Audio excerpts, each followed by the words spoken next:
Hi guys, welcome back to Get Rich Slow. Today I'm going to talk about the reasons why your CRO program is seeing loads of wins, but your baseline conversion rate is completely static. So the common problem I see with CRO programs is that they report on lots and lots of positive results, but commonly the baseline conversion rate of your website or your app remains fairly static, or sometimes even goes lower.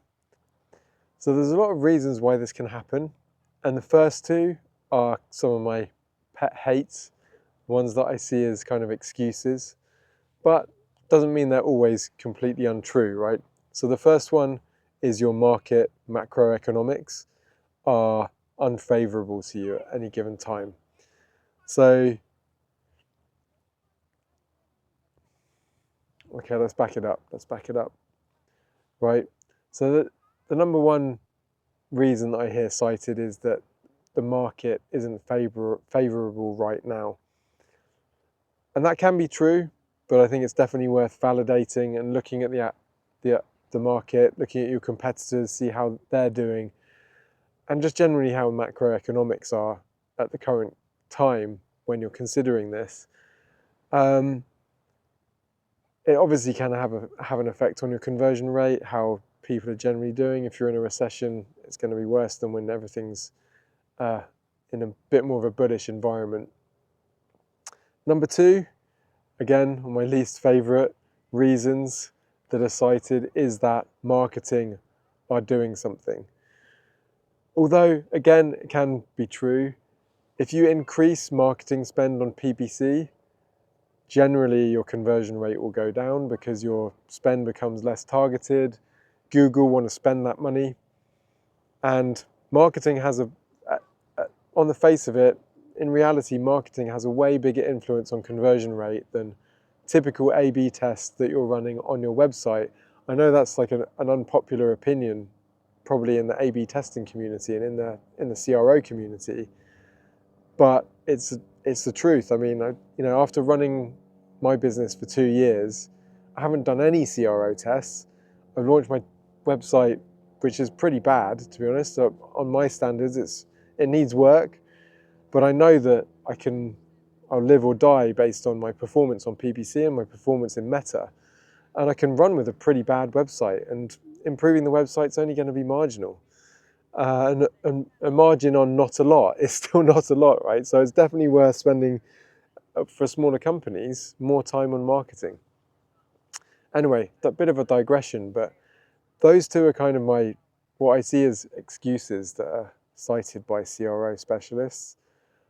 Again, not saying they're not true, but please validate them. People are saying, if your CRO team are saying, we've got all these wins, but our conversion rate it's flat or it's down over time, then I would say have a look at it, have a serious look into it. So the real reasons I believe this is quite common. So number one is statistical rigor. And the number of times I've started consulting for a company and then looked at how they're performing A/B tests and look at their concluded tests or a test that they've just run, and I don't even need to look at the results. They tell me how long they've run it for, and I can judge by the type of company they are, the size they're at, that they haven't run it for a long enough time. And this happens all over the place. I think people generally underestimate how long they should be running A/B tests for. If you're looking at a week or anything less than 3 weeks, I think you're either working at Facebook or Meta or Google with an absolutely enormous amount of traffic, or you're not running it long enough. The statistical volumes that you need to get to prove these things, when you're looking for a small uplift, most A/B tests are going to achieve a 1 to 3% uplift. And that's what really A/B testing and split testing is designed to do, to pick up on those small changes. If you're not running it for long enough, you're just completely wasting your time. You're probably reporting on stuff that's just not accurate.